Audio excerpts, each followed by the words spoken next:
আব্দুল্লাহ ইবনে উবাই মুনাফিকদের লিডার ছিল।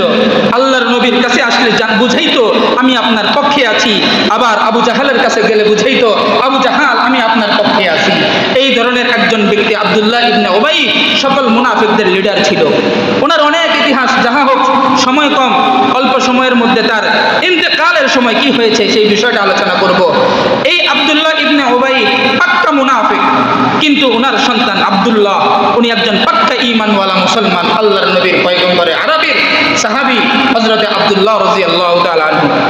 এই আব্দুল্লাহ ইবনে উবাই যেদিন ইন্তেকাল করেছেন, ইন্তেকালের পরে আব্দুল্লাহ তথা আব্দুল্লাহ ইবনে উবাইহির সন্তান আব্দুল্লাহ আল্লাহর নবীর কাছে আসলেন। আল্লাহর নবী তখন ফজরের নামাজের পরে অন্যান্য সাহাবাদেরকে নিয়ে কিছু আলোচনা করতেছিলেন। তৎক্ষণাৎ আব্দুল্লাহ এসে তার বাবার জন্য বলতেছেন, ওগো আল্লাহর নবী পয়গম্বর আরবি, আজকে আমার বাবা আমাদের থেকে দুনিয়া থেকে চিরবিদায় নিয়ে চলে গেছে। আমার বাবা তো আপনার সাথে কত যুদ্ধে অংশগ্রহণ করেছিল, আমার বাবা আপনার সাথে কত একসাথে এক দস্তরখানায় বসে খানা খেয়েছিল। আমার বাবা এমনও সময় হয়েছে আপনার বরাবর পিছনে একামত দিয়ে আপনি যে নামাজ আদায় করাইছেন এমন নামাজের একামত আমার বাবা দিয়েছিল। আমার বাবা আব্দুল্লাহ ইবনে উবাই দুনিয়া থেকে চিরবিদায় নিয়ে চলে গেছে, কিন্তু যাওয়ার পূর্বে আমি সন্তানকে কয়েকটি ওসিয়ত করে গেছে। এই ওসিয়তের মধ্যে এক নম্বর ওসিয়ত হলো, আপনার যে জামা মুবারক আছে, আপনার শরীরে যে পোশাকটা আছে, আমার বাবাকে ওই পোশাকটা দিয়ে কাফনের কাপড় পেঁচিয়ে আমার বাবাকে দাফন করার জন্য আমার বাবা আমাকে ওসিয়ত করে গেছে। এই কথা যখন বিশ্বনবী সাল্লাল্লাহু আলাইহি সাল্লামকে আব্দুল্লাহ ইবনে উবাইয়ের সন্তান বললেন, রাসূল বললেন ঠিক আছে যাও, আমার এই জামাটা তোমার বাবার জন্য আমি দিয়ে দিলাম। এরপরে আব্দুল্লাহ ইবনে উবাইয়ের সন্তান আব্দুল্লাহ পুনরায় এসে বললেন, আমার বাবার আরেকটা ওসিয়ত ছিল যে আমার বাবার জানাজার নামাজটা আপনি স্বয়ং বিশ্বনবী পড়াইবেন। এই কথা বলার পরে হযরত ওমর ফারুক রাদিয়াল্লাহু তাআলা আনহু রাগান্বিত হয়ে গেলেন। ওগো আল্লাহর নবী, আপনি কার জানাজা পড়াবেন? যিনি মুসলমানদের জন্য বড় শত্রু ছিলেন, কাফের তো সরাসরি প্রকাশ্য দুশমন, কিন্তু এই আব্দুল্লাহ ইবনে উবাই আপনার সাথেও তাল মিলাইছে, আবার আপনার বিপক্ষে আবু জাহালের ঘরে গিয়েও তাল মিলাইছে, তথা মুসলমানদের সবচাইতে বড় শত্রু হলো আব্দুল্লাহ ইবনে উবাই। আপনি স্বয়ং নবী নাকি এই আব্দুল্লাহ ইবনে উবাইয়ের জানাজা পড়াবেন? হযরত ওমর যখন বাধা দিলেন, রাসূল পাক সাল্লাল্লাহু আলাইহি সাল্লাম বলেন, ওগো ওমর, যতক্ষণ পর্যন্ত আমার আল্লাহ তাআলার কাছ থেকে আব্দুল্লাহ ইবনে উবাইয়ের জানাজা পড়ার নিষেধাজ্ঞা না আসবে, আমি স্বয়ং রাসূল আমার সাহাবী আব্দুল্লাহ ইবনে উবাইয়ের জানাজা আমি পড়াবো। হযরত ওমরের কথাও শুনলেন না। আবু বকর তো নরম মানুষ, চুপচাপ বসে থাকলেন। জানাজার জন্য সবাই দাঁড়িয়ে গেছেন। রাসূলের জামা আব্দুল্লাহ ইবনে উবাইকে কাফনের কাপড় হিসাবে পেঁচিয়ে রাখছেন। আল্লাহু আকবার। জানাজা শেষ করে ফেলছেন। জানাজা শেষ করার পরে আল্লাহর নবী সাল্লাল্লাহু আলাইহি সাল্লাম উনার মুখের কিছু লালা নিয়ে আব্দুল্লাহ ইবনে উবাইয়ের মুখের মধ্যে কিছু লালা লাগিয়ে দিলেন। এইভাবে যখন লালা লাগানোর পরে আল্লাহর নবী স্বয়ং নিজে আব্দুল্লাহ ইবনে উবাইকে কবরের জগতে রাখলেন। রাখার পরে বিশ্বনবী সাল্লাল্লাহু আলাইহি সাল্লাম এই আব্দুল্লাহ ইবনে উবাইয়ের মাগফিরাতের জন্য দোয়া শুরু করলেন। মনোযোগ দিয়ে শুনবেন, মূল পয়েন্ট হলো এখানে, যখনই এই মুনাফিকের জন্য তথা আব্দুল্লাহ ইবনে উবাইয়ের জন্য আল্লাহর নবী আল্লাহ তাআলার কাছে মাগফিরাতের দোয়া শুরু করলেন, আল্লাহ রাব্বুল আলামিন সাথে সাথে জিবরাইল আমিনকে পাঠিয়ে দিলেন, নবীর কাছে যাও, আমার নবী আমার বন্ধু তাকে জানিয়ে দাও, ইন তাস্তাগফির লাহুম আও লা তাস্তাগফির লাহুম, হতে পারে আপনি আমার বন্ধু, হতে পারে আপনি আমার নবী, হতে পারে আপনি খাতামুন নবিয়্যিন, রাহমাতুল লিল আলামিন, সাইয়্যিদুল মুরসালিন, কিন্তু আপনি ইন তাস্তাগফির লাহুম এই মুনাফিকের জন্য যতবারই দোয়া করেন না কেন, আও লা তাস্তাগফির লাহুম আপনি দোয়া করেন বা না করেন, ওয়া ইন তাস্তাগফির লাহুম লা ইয়াগফির লাহুম আমি আল্লাহ আপনি নবীর দোয়াও কবুল করব না, এই মুনাফিককে আমি আল্লাহ কখনো ক্ষমা করব না। কি বুঝলেন কথা? ওয়া ইন তাস্তাগফির লাহুম 70 মাররা, 70 বার আল্লাহ তাআলা স্বয়ং আয়াত নাজিল করে জানিয়ে দিলেন, আপনি স্বয়ং নবীও যদি প্রতিদিন 70 বারও যদি এই আব্দুল্লাহ ইবনে উবাইয়ের জন্য 70 বারও যদি মাগফিরাতের জন্য দোয়া করেন, আমি আল্লাহ এই আব্দুল্লাহ ইবনে উবাইকে ক্ষমা করব না। কারণ এই আব্দুল্লাহ ইবনে উবাইয়ের পরিচয় হলো, এই আব্দুল্লাহ ইবনে উবাই ইনি মুনাফিক। ইনি কি? মুনাফিক। আমাদের সমাজে মুনাফিক আছে না নাই? আসসালামু আলাইকুম ওয়া রাহমাতুল্লাহি ওয়া বারাকাতুহু। ইন্নাল হামদালিল্লাহ আলহামদুলিল্লাহিল্লাযী জা'আলা আশ-শামসা ওয়াল কমারা বিহুসবান ওয়ান নাজমা ওয়াশ-শাজারা ইয়াসজুদান ওয়া ফাদ্দালা জামানান আলা জামান কামা ফাদ্দালা মাকানান আলা মাকান ওয়া ইনসানান আলা ইনসান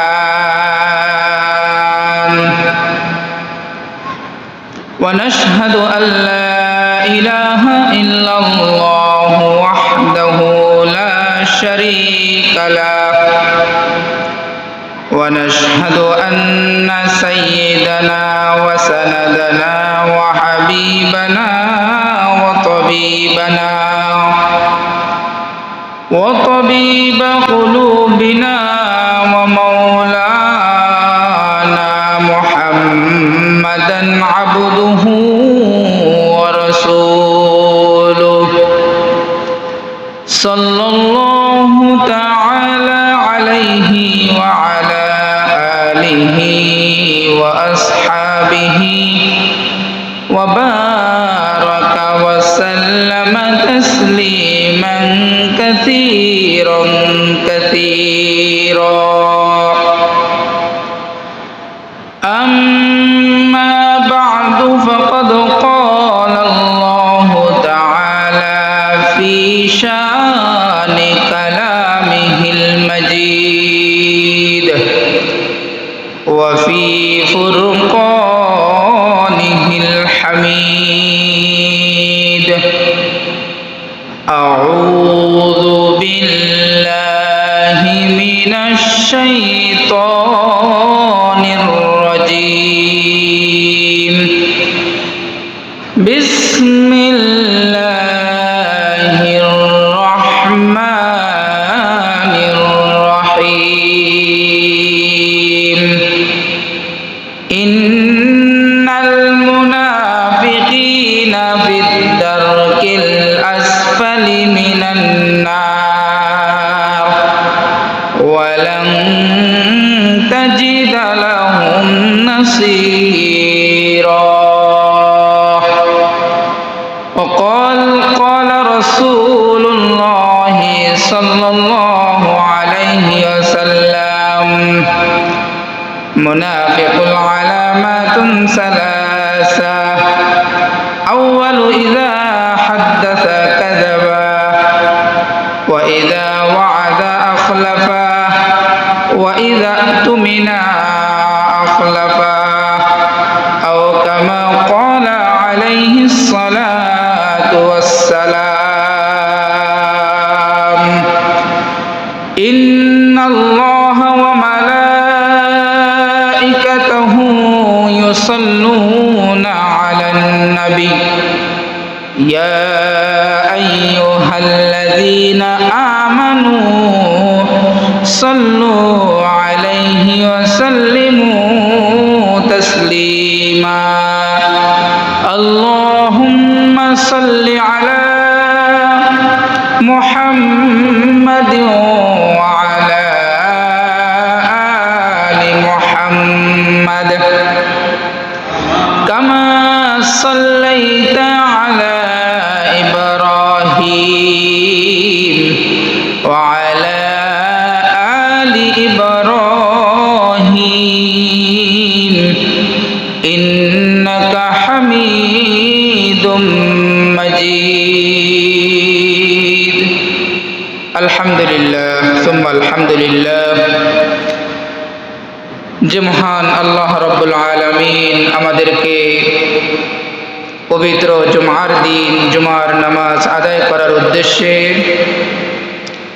পবিত্র রবিউল আউয়াল মাসের তৃতীয়তম জুমার নামাজে আল্লাহ রাব্বুল আলামিনের পবিত্র ঘর মসজিদে আগে আগে আসার এবং বসার মতো তৌফিক দান করেছেন, সেই মালিকের দরবারে অন্তরের অন্তঃস্থল থেকে সকলে একবার কালিমাতুশ শুকর আদায় করছি, আলহামদুলিল্লাহ।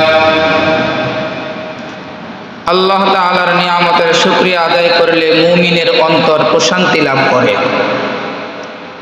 হাদিসের মধ্যে আল্লাহর নবী পয়গম্বর আরবি রাসূল পাক সাল্লাল্লাহু আলাইহি ওয়াসাল্লাম বলেন, আমার উম্মত যখন মালিকের শুকর গুজার করবে, মালিকের জিকির করবে, মালিকের স্মরণ করবে, মুমিনের অন্তর তখন প্রশান্তিতে ভরপুর হয়ে যাবে। সুবহানাল্লাহ।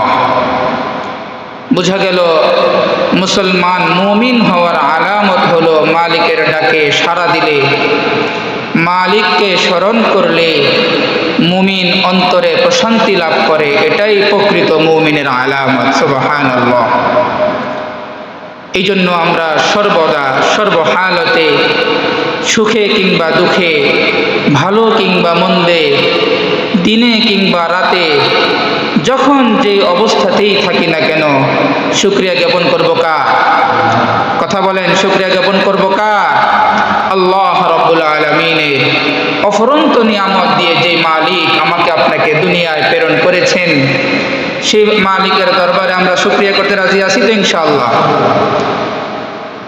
আল্লাহ রাব্বুল আলামিনের কাছে আরো একটি বড় নিয়ামতের শুকরিয়া আদায় করতেই হয়, যে মালিক আমাদেরকে এমন এক নবীর উম্মত হিসাবে দুনিয়ায় পাঠিয়েছেন, এমন এক নবীর উম্মত হিসাবে আমাদেরকে নিয়ামত দান করেছেন, যেই নবী পয়গম্বর আরবি সকল নবীদের নবী। সুবহানাল্লাহ। সকল পয়গম্বরদের পয়গম্বর, সকল নবীদের নবী, যিনি খাতামুন নবিয়্যিন, যিনি উম্মতের জন্য রহমত, উম্মতের জন্য শাফাআত, উম্মতের জন্য দয়ার ভান্ডার, এমন এক নবীর উম্মত হিসাবে আল্লাহ পাক আমাদেরকে দুনিয়ার বুকে পাঠিয়েছেন। এই জন্য আমরা সকলে সেই নবীর উপরে একবার দরুদ পড়ি, সাল্লাল্লাহু আলাইহি ওয়াসাল্লাম। বিশ্বনবীর আগমনের মাস, বিশ্বনবীর বিদায়ের মাস পবিত্র রবিউল আউয়াল মাস। আমাদের দেশের অনেক মসজিদগুলোতে এই পুরো সপ্তাহ জুড়ে নবীর বিভিন্ন আলোচনা, জন্ম নিয়ে আলোচনা, মৃত্যু নিয়ে আলোচনা, নবীর 63 বছরের সিরাত নিয়ে আলোচনা হয়েছে। আলহামদুলিল্লাহ। সকল বিষয় থেকে উম্মতের জন্য যে বিষয়গুলো আমলীয় এবং করণীয়, সেটা হলো নবীর সিরাত, নবীর অনুসরণ করা, নবীর ইত্তেবা করা, নবীর অনুসরণ করা। বিশ্বনবী জনাবে মুহাম্মদুর রাসূলুল্লাহ সাল্লাল্লাহু আলাইহি ওয়াসাল্লাম আমাদের জন্য যে পাথেয় রেখে গিয়েছেন, আমাদের জন্য যে দ্বীন রেখে গিয়েছেন, যেই দাওয়াত আমাদের জন্য রেখে গিয়েছেন, আমাদের উপরে অর্পণ করে গেছেন, সেই দাওয়াতের উপরে চলা, সেই দ্বীনের উপর অটল থাকা এবং দ্বীন মেনে চলার নাম হলো নবীর আশিক। কথা বলুন ঠিক কিনা? আমি আর আপনি যদি নবীর আশিক আশিক বলে স্লোগান করি, কিন্তু আমার গোটা দেহের মধ্যে নবীর কোনো সুন্নত বাস্তবায়িত নাই, আমার পরিবারের মধ্যে কোনো সুন্নতি লিবাস নাই, আমার পরিবারের মধ্যে কোনো নবীওয়ালা, কোনো আখলাক, কোনো চরিত্র, কোনো কিছুই নাই, এটা হলো নবীর প্রকৃত আশিক রাসূল নয়, এই হলো প্রকৃত খাতেম রাসূল। কথা বলুন ঠিক কিনা? এই জন্য আমরা বিশ্বনবীকে ভালোবাসি। কতটা? যতটা না ভালোবাসি নিজেকে, তার চাইতেও বেশি ভালোবাসি আমার আপনার পেয়ারা নবী জনাবে মুহাম্মদুর রাসূলুল্লাহ সাল্লাল্লাহু আলাইহি সাল্লামকে। কথা বলুন ঠিক কিনা? আমরা বিশ্বনবীর আদর্শ মেনে চলব। বিশ্বনবীর যে আদর্শ আমাদের জন্য বাস্তবায়ন করে রেখে গিয়েছেন, আমাদের জন্য চলার যে দিক নির্দেশনা আমাদের জন্য যে রেখে গিয়েছেন, আমরা সেই দিক, সেই নির্দেশনা, সেই অনুপাতে আমরা ইত্তেবা করে আমাদের নিজেদের জীবনকে পরিচালনা করবো। এই অঙ্গীকার করা যাবে না ইনশাআল্লাহ? আমাদের সবার নেতা, এক নেতা, তিনি হলেন বিশ্বনবী সাল্লাল্লাহু আলাইহি ওয়াসাল্লাম। আমরা দুনিয়াতে এখন যত নেতা দেখি, রাজনৈতিক নেতা বলেন, দলীয় নেতা, ঘরের নেতা, সামাজিক নেতা, রাষ্ট্রনায়ক নেতা, এইরকম যত নেতা বলেন সকল নেতার কোনো না কোনো ব্যাড রেকর্ড আছে না নাই? কলঙ্কের দাগ সবারই কম বেশি আছে না নাই? কারো কম কারো বেশি। কিন্তু আমার আপনার নবী, বিশ্ব নবী, গোটা কায়নাতের জন্য যিনি নবী, যিনি আসমানের নবী, যিনি জমিনের নবী, যিনি নদীর নবী, যিনি গোটা বৃক্ষের নবী, যিনি আমার আর আপনার নবী, যেই নবী দুনিয়ার জন্য রহমত, আখিরাতের জন্য রহমত, এমন নবী আমাদের সকলের নেতা, যার চরিত্রে কোনো দাগ নাই। কথা বলেন সুবহানাল্লাহ, কথা বলুন ঠিক কিনা? এই জন্য মুহতারাম হাজিরিন, আমি আর আপনি দুনিয়াতে চলবো কার অনুসরণ করি? বিশ্ব নবীর অনুসরণ করে। পারা যাবে না ইনশাআল্লাহ? আল্লাহ পাক আমাদের সকলকে বুঝার তৌফিক দান করুন, সকলে বলি আমিন। আল্লাহর নবী পয়গম্বর আরবি মুহাম্মদ রাসূলুল্লাহ সাল্লাল্লাহু আলাইহি ওয়াসাল্লাম, উনি ওনার জীবদ্দশায় দুনিয়ার বুকে 63 বছর জিন্দেগি জীবন যাপন করেছে। কত বছর? 63 বছর। এই 63 বছরের মধ্যে 50 বছর বিশ্বনবী মক্কায় কাটিয়ে দিয়েছেন। এরপরে জিন্দেগির শেষ 13টি বছর রাসূল পাক সাল্লাল্লাহু আলাইহি ওয়াসাল্লাম কোথায় কাটিয়েছেন? মদিনায় কাটিয়েছেন। বিশ্বনবী সাল্লাল্লাহু আলাইহি ওয়াসাল্লামকে তো কাফেররা বিভিন্নভাবে কষ্ট দিয়েছে, আঘাত করেছে।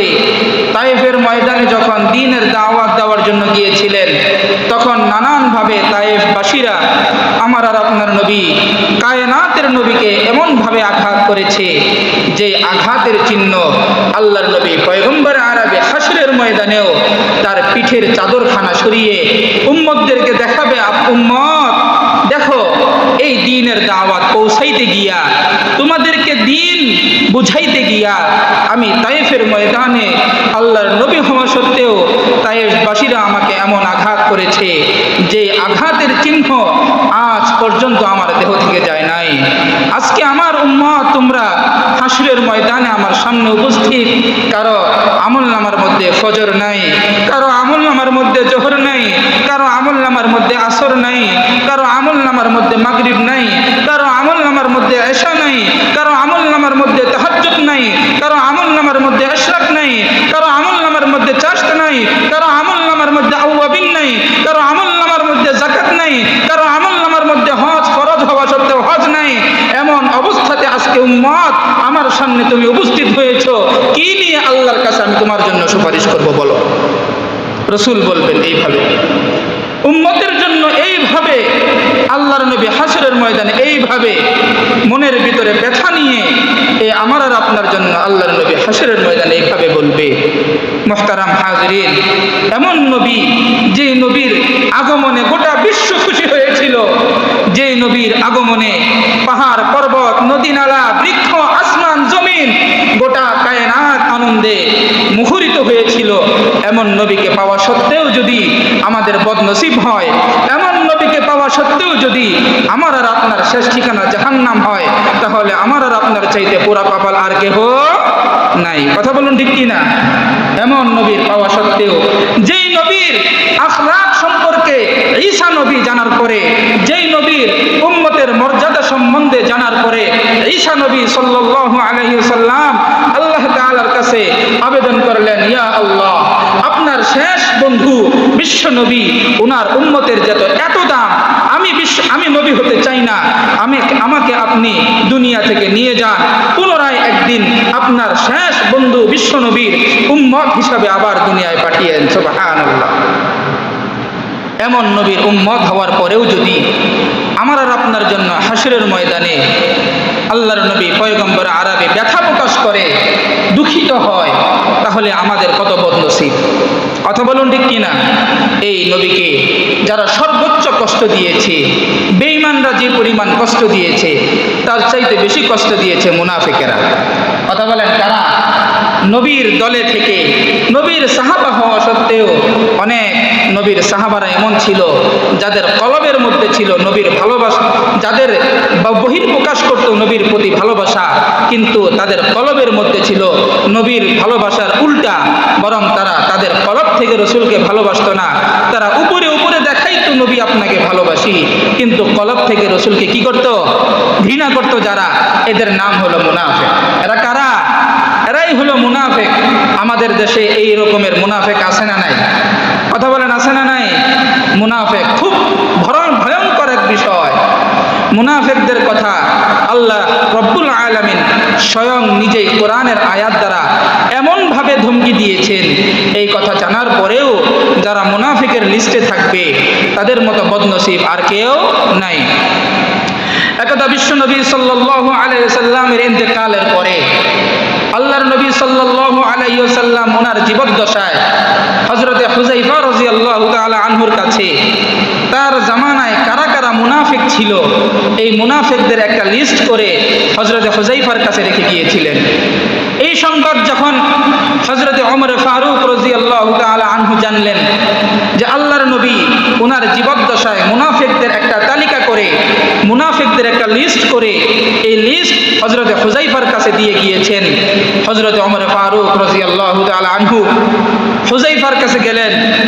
ইয়া আখি হুযায়ফা, হে আমার ভাই হুযায়ফা, তোমার কাছে আল্লাহর নবী মুনাফিকদের লিস্ট দিয়ে গিয়েছে, ওই লিস্টখানা আমাকে একটু দেখাও।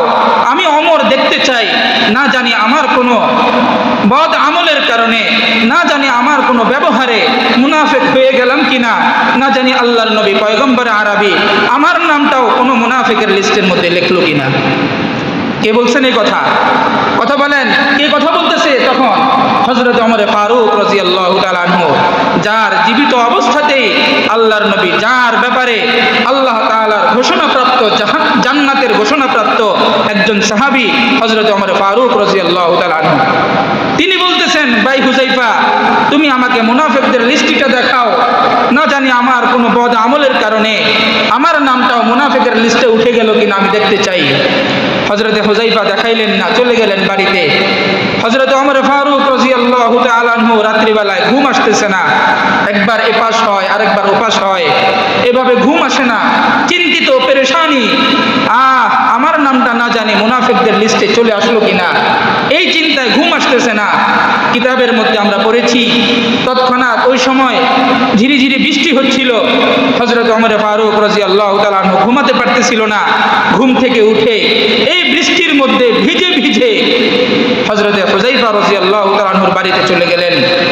গিয়ে দরজায় নক করলেন, হুযায়ফা ঘর থেকে বের হলেন, দেখেই চমকে গেলেন, হযরতে ওমর ফারুক, আপনি আমার বাড়ির ঘরের সামনে এত রাত্রে, আপনি আমাকে খবর দিতেন, আমি হুযায়ফা আপনার বাড়িতে চলে যেতাম। হযরত ওমর ফারুক রাদিয়াল্লাহু তাআলা আনহু বলতেছেন, ভাই আমার হুযায়ফা, আমার তো ঘুম আসে না, আল্লাহর নবী তোমার কাছে মুনাফিকদের একটা লিস্ট দিয়ে গেছে, না জানি আমার কোনো বদ আমলের কারণে আল্লাহর নবীর ওই মুনাফিকের লিস্টের মধ্যে আমার নামখানা আছে কিনা এটা জানার জন্যই আমি তোমার কাছে আসছি। আল্লাহু আকবার। একজন আমিরুল মুমিনিন, যিনি গোটা কায়নাতের, গোটা অর্ধজাহান যিনি শাসন করেছেন, এমন একজন ব্যক্তি যার ব্যাপারে আল্লাহর নবী ওনার জীবদ্দশায় জান্নাতের ঘোষণা দিয়েছেন, সুসংবাদ দিয়েছেন, এমন ব্যক্তিও মুনাফিক হয়ে গেলাম কিনা এই পেরেশানিতে, এই চিন্তায় ওনার ঘুম আসতেছে না। আমাদের কি হালত বলেন? আমাদের হালত কি? আমরা মুনাফিকের কত নম্বর কাতারে আছি আমরা নিজেরাও জানি না। কত নম্বর কাতারে যে আমরা মুনাফিকের অবস্থাতে পড়ে গেছি। মনোযোগ দিয়ে শুনেন মুহতারাম হাজিরিন, আল্লাহ রাব্বুল আলামিন মুনাফিকদের জন্য একটা ভয়ঙ্কর আয়াত নাজিল করেছেন। বিসমিল্লাহির রহমানির রহিম। ইন্নাল মুনাফিকিনা ফিদ দারকিল আসফালি মিনান নার। আল্লাহ রাব্বুল আলামিন বলেন, ইন্নাল মুনাফিকিন, আমি আল্লাহ অবশ্যই মুনাফিকদের জন্য ফিদ দারকিল আসফালি মিনান নার, জাহান্নামের তলদেশে তাদের ব্যবস্থা করে রাখছি। নাউযুবিল্লাহ। আল্লাহ পাক মুনাফিকদেরকে জাহান্নামের তলদেশে রাখবে। কোথায় রাখবে? শুধু জাহান্নামে নয়, জাহান্নামের তলদেশে। আচ্ছা আপনারা বলেন, কাফিরদের ব্যাপারে এইরকম কোন আয়াত কোরআনের মধ্যে নাজিল হয় নাই? বড় বড় যারা কাফির ছিলেন দুনিয়াতে প্রসিদ্ধ, তাদের নাম কয়েকটা বলেন। যেমন ফেরাউন, কাফির কিনা? কথা বলেন। আবু জাহাল কাফির কিনা? উতবা কাফির কিনা? শাইবা কাফির কিনা? এই ধরনের নমরুদ, কারুন, বড় বড় কাফিরদের মধ্যে যারা তালিকাভুক্ত, এদের ব্যাপারেও আল্লাহ তাআলা এত ভয়ঙ্কর আয়াত নাজিল করেন নাই যে আল্লাহ তাআলা কাফিরদেরকে জাহান্নামের কঠিন শাস্তি দিবে, বরং আল্লাহ রাব্বুল আলামিন ব্যাপারে বলেছেন, ইন্নাল মুনাফিকিনা ফিদ-দারকিল আসফালি মিনান নার, যেই জাহান্নামের মধ্যে কাফেররা থাকবে উপরে এবং মুনাফিকরা থাকবে নিচে। অর্থাৎ আল্লাহ তাআলা বুঝাইতে চাচ্ছে, ও আমার গোলাম, তোমরা জেনে নাও আমি আল্লাহ তাআলার আদালতে একজন কাফেরের চাইতে মুনাফিকের শাস্তি বড় ভয়ঙ্কর হবে। একজন কাফেরের চাইতে মুনাফিকের শাস্তি কি হবে? ভয়ঙ্কর হবে। একটা ইতিহাস থেকে আমরা জেনে নেই মুনাফিকের কি ভয়াবহ অবস্থা। মুনাফিকদের মধ্যে সবচাইতে বড় লিডার ছিল আল্লাহর নবীর জামানায় আব্দুল্লাহ ইবনে উবাই। আপনারা অনেকেই নাম শুনেছেন, প্রসিদ্ধ নাম আব্দুল্লাহ ইবনে উবাই। উনি মুনাফিকদের মধ্যে সর্ব লিডার যিনি ছিলেন, ওনার নাম হলো আব্দুল্লাহ ইবনে উবাই। এই আব্দুল্লাহ ইবনে উবাই মুনাফিক হয়ে মুসলমানদের ভিতরে ভিতরে অনেক ষড়যন্ত্র করেছে, আল্লাহর নবীকে অনেক কষ্ট দিয়েছে, কাফেরদের সাথেও তাল মিলাইতো, মুসলমানদের সাথেও তাল মিলাইতো। এর নাম হলো কি? আব্দুল্লাহ ইবনে উবাই। আমাদের দেশেও এমন এক শ্রেণীর মুসলমান আছে না নাই? দেখবেন দুই পক্ষের যখন সমস্যা দেখা দেয়, মাঝখানের তৃতীয় এক ব্যক্তি দেখবেন অপর পক্ষেও তার পক্ষ নিয়ে কথা বলে, এই পাশে আসলেও তার পক্ষ নিয়ে কথা বলে। দুনো পক্ষের মধ্যে মিল হওয়ার মতো কোনো সুযোগ করে না, বরং আরো ফাটল তৈরি করে দেয়। এই শ্রেণীর মানুষ আমাদের এই সমাজেও বসবাস করে, আছে না নাই? কথা বলেন, আছে না নাই? শুধু আছে না, বেশি আছে। এই শ্রেণীর মানুষ দেখবেন আপন ভাই ভাই দ্বন্দ্ব। আল্লাহর নবী বলেন, কোন রক্তের সম্পর্ক যদি বিচ্ছিন্ন হয়ে যেতে দেখো, তোমরা যদি পারো, সম্ভব হয়, মিথ্যা কথা বলে হলেও আপন রক্তের সম্পর্কে তোমরা জোড়া লাগিয়ে দাও। কথা বুঝেন নাই? মিথ্যা কথা বলা কবিরা গুনাহ। এরপরেও আল্লাহর নবী বলেন, যদি তোমরা কখনো রক্তের সম্পর্ককে বিচ্ছিন্ন হতে দেখো, আমি নবী বলে গেলাম, তোমরা যদি পারো এমনিতে তাদেরকে জড়িত করে দিতে, যদি পারো তো আলহামদুলিল্লাহ, যদি না পারো প্রয়োজনে তাকেও মিথ্যা বলো, তাকেও মিথ্যা বলো, মিথ্যা বলে হলেও তাদের দুইজনের মধ্যে সম্পর্ক কি করে দাও? একাকার করে দাও। কিন্তু আমাদের দেশের কিছু মুসলমানদের হালত হলো, আমরা মিথ্যাকে সত্য বানিয়ে, সত্যকে মিথ্যা বানিয়ে দুই ভাইয়ের মধ্যে কিভাবে ফাটল তৈরি করে নিজের ফায়দা হাসিল করা যায়, এই ব্যাপারে পিছনে লেগে আছে। এরকম মানুষ আছে না নাই? কথা বলেন, আছে না নাই? অনেক আছে। অমুক অমুকের সাথে অমুক কত কিছু আপনার বদনাম করে, আপনার বিরুদ্ধে বাজারে বলে, দোকানে বলে, চা খেতে খেতে বলে, আমার কাছে তো বলতে বলতে কান ঝালাপাড়া করে ফেলেছে। আবার অপর ভাইয়ের কাছেও এই ধরনের বলে, কিন্তু এক ভাই আরেক ভাইয়ের বিরুদ্ধে কোনো কথাই বলে না। মাঝখানে তৃতীয় ব্যক্তি ঢুকে দুনো ভাইয়ের মধ্যে বছরকে বছর কথা না বলার অবস্থা তৈরি করে দিয়েছে। এরকম মুসলমান আমাদের সমাজে আছে না নাই? কথা বলেন, আছে না নাই? এরা প্রকৃত মুনাফিক। এরা বলেন কি? প্রকৃত মুনাফিক। মনে রাখবেন, আপনার জন্যই আল্লাহ আয়াত নাজিল করেছেন, ইন্নাল মুনাফিকিনা ফিদ-দারকিল আসফালি মিনান নার। ও আমার গোলাম, তোমরা জেনে রাখো, আমি আল্লাহর আদালতে একজন কাফিরের এই পরিমাণ শাস্তি হবে না যেই পরিমাণ শাস্তি মুনাফিকের জন্য ব্যবস্থা করে রাখছে। নাউযুবিল্লাহ। যা বলছিলাম, আব্দুল্লাহ ইবনে উবাই মুনাফিকদের লিডার ছিল। আল্লাহর নবীর কাছে আসলে বুঝাইতো আমি আপনার পক্ষে আছি, আবার আবু জাহালের কাছে গেলে বুঝাইতো আবু জাহাল আমি আপনার পক্ষে আছি। এই ধরনের একজন ব্যক্তি আব্দুল্লাহ ইবনে উবাই সকল মুনাফিকদের লিডার ছিল। ওনার অনেক ইতিহাস, যাহা হোক সময় কম, অল্প সময়ের মধ্যে তার ইন্তেকালের সময় কি হয়েছে সেই বিষয়টা আলোচনা করব। এই আব্দুল্লাহ ইবনে উবাই পাক্কা মুনাফিক, কিন্তু ওনার সন্তান আব্দুল্লাহ, উনি একজন পাক্কা ঈমানওয়ালা মুসলমান, আল্লাহর নবীর পয়গম্বরে আরবীর সাহাবী হযরত আব্দুল্লাহ রাদিয়াল্লাহু তাআলা আনহু। এই আব্দুল্লাহ ইবনে উবাই যেদিন ইন্তেকাল করেছেন, ইন্তেকালের পরে আব্দুল্লাহ তথা আব্দুল্লাহ ইবনে উবাইহির সন্তান আব্দুল্লাহ আল্লাহর নবীর কাছে আসলেন। আল্লাহর নবী তখন ফজরের নামাজের পরে অন্যান্য সাহাবাদেরকে নিয়ে কিছু আলোচনা করতেছিলেন। তৎক্ষণাৎ আব্দুল্লাহ এসে তার বাবার জন্য বলতেছেন, ওগো আল্লাহর নবী পয়গম্বর আরবী, আজকে আমার বাবা আমাদের থেকে দুনিয়া থেকে চিরবিদায় নিয়ে চলে গেছে। আমার বাবা তো আপনার সাথে কত যুদ্ধে অংশগ্রহণ করেছিল, আমার বাবা আপনার সাথে কত একসাথে এক দস্তরখানায় বসে খানা খেয়েছিল। আমার বাবা এমনও সময় হয়েছে আপনার বরাবর পিছনে একামত দিয়ে আপনি যে নামাজ আদায় করাইছেন, এমন নামাজের একামত আমার বাবা দিয়েছিল। আমার বাবা আব্দুল্লাহ ইবনে উবাই দুনিয়া থেকে চিরবিদায় নিয়ে চলে গেছে, কিন্তু যাওয়ার পূর্বে আমি সন্তানকে কয়েকটি ওসিয়ত করে গেছে। এই ওসিয়তের মধ্যে এক নম্বর ওসিয়ত হলো, আপনার যে জামা মুবারক আছে, আপনার শরীরে যে পোশাকটা আছে, আছে আমার বাবাকে ওই পোশাকটা দিয়ে কাফনের কাপড় পেঁচিয়ে আমার বাবাকে দাফন করার জন্য আমার বাবা আমাকে ওসিয়ত করে গেছে। এই কথা যখন বিশ্বনবী সাল্লাল্লাহু আলাইহি সাল্লামকে আব্দুল্লাহ ইবনে উবাইয়ের সন্তান বললেন, রাসূল বললেন ঠিক আছে যাও, আমার এই জামাটা তোমার বাবার জন্য আমি দিয়ে দিলাম। এরপরে আব্দুল্লাহ ইবনে উবাইয়ের সন্তান আব্দুল্লাহ পুনরায় এসে বললেন, আমার বাবার আরেকটা ওসিয়ত ছিল যে আমার বাবার জানাজার নামাজটা আপনি স্বয়ং বিশ্বনবী পড়াইবেন। এই কথা বলার পরে হযরত ওমর ফারুক রাদিয়াল্লাহু তাআলা আনহু রাগান্বিত হয়ে গেলেন। ওগো আল্লাহর নবী, আপনি কার জানাজা পড়াবেন? যিনি মুসলমানদের জন্য বড় শত্রু ছিলেন, কাফের তো সরাসরি প্রকাশ্য দুশমন, কিন্তু এই আব্দুল্লাহ ইবনে উবাই আপনার সাথেও তাল মিলাইছে, আবার আপনার বিপক্ষে আবু জাহালের ঘরে গিয়েও তাল মিলাইছে, তথা মুসলমানদের সবচাইতে বড় শত্রু হলো আব্দুল্লাহ ইবনে উবাই। আপনি স্বয়ং নবী নাকি এই আব্দুল্লাহ ইবনে উবাইয়ের জানাজা পড়াবেন? হযরত ওমর যখন বাধা দিলেন, রাসূল পাক সাল্লাল্লাহু আলাইহি সাল্লাম বলেন, ওগো ওমর, যতক্ষণ পর্যন্ত আমার আল্লাহ তাআলার কাছ থেকে আব্দুল্লাহ ইবনে উবাইয়ের জানাজা পড়ার নিষেধাজ্ঞা না আসবে, আমি স্বয়ং রাসূল আমার সাহাবী আব্দুল্লাহ ইবনে উবাইয়ের জানাজা আমি পড়াবো। হযরত ওমরের কথাও শুনলেন না। আবু বকর তো নরম মানুষ, চুপচাপ বসে থাকলেন। জানাজার জন্য সবাই দাঁড়িয়ে গেছেন। রাসূলের জামা আব্দুল্লাহ ইবনে উবাইকে কাফনের কাপড় হিসাবে পেঁচিয়ে রাখছেন। আল্লাহু আকবার। জানাজা শেষ করে ফেলছেন। জানাজা শেষ করার পরে আল্লাহর নবী সাল্লাল্লাহু আলাইহি সাল্লাম উনার মুখের কিছু লালা নিয়ে আব্দুল্লাহ ইবনে উবাইয়ের মুখের মধ্যে কিছু লালা লাগিয়ে দিলেন। এইভাবে যখন লালা লাগানোর পরে আল্লাহর নবী স্বয়ং নিজে আব্দুল্লাহ ইবনে উবাইকে কবরের জগতে রাখলেন।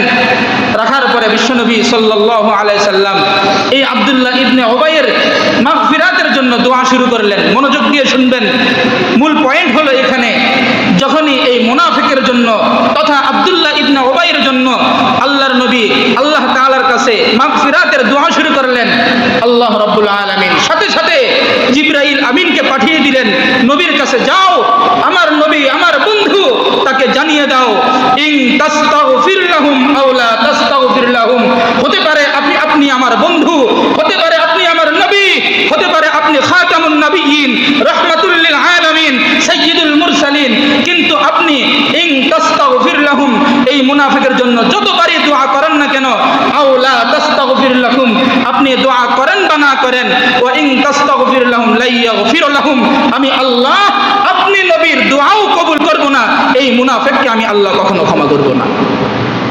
কি বুঝলেন কথা? ওয়া ইন তাস্তাগফির লাহুম 70 মাররা, 70 বার আল্লাহ তাআলা স্বয়ং আয়াত নাজিল করে জানিয়ে দিলেন, আপনি স্বয়ং নবীও যদি প্রতিদিন 70 বারও যদি এই আব্দুল্লাহ ইবনে উবাইয়ের জন্য 70 বারও যদি মাগফিরাতের জন্য দোয়া করেন, আমি আল্লাহ এই আব্দুল্লাহ ইবনে উবাইকে ক্ষমা করব না। কারণ এই আব্দুল্লাহ ইবনে উবাইয়ের পরিচয় হলো, এই আব্দুল্লাহ ইবনে উবাই ইনি মুনাফিক। ইনি কি? মুনাফিক। আমাদের সমাজে মুনাফিক আছে না নাই? কথা বলেন, আছে না নাই? মুনাফিকদের অন্যতম 3টি আলামত হাদিসের মধ্যে আসছেন। আমরা চিহ্নিত করব কারা মুনাফিক। করা যাবে না ইনশাআল্লাহ? 1 নম্বর আলামত, ইদা হাদ্দাসা কাযাবা, একজন মুনাফিক সে যখনই কথা বলে তখনই মিথ্যার আশ্রয় নেয়। দেখবেন বেশি বেশি মিথ্যা বলে। এইরকম মিথ্যাবাদী সমাজে নামধারী মুসলমান আমাদের সমাজে আছে না নাই? কথা বলেন, আছে না নাই? দেখবেন কি সুন্দর কথায় কথায় মিথ্যা বলে, মিথ্যা ধরারও সুযোগ নাই, কিন্তু মিথ্যাটাকে এমনভাবে সাজিয়ে গুছিয়ে এমনভাবে উপস্থাপন করে, ভাই মনে করে আমার ভাইটাই মনে হয় আমার ব্যাপারে এইভাবে বলে, ভাই ভাইয়ের সাথে ওই মুনাফিকের কথা ধরে বছরকে বছর কথা বলে না। এরকম মুনাফিক আছে না নাই?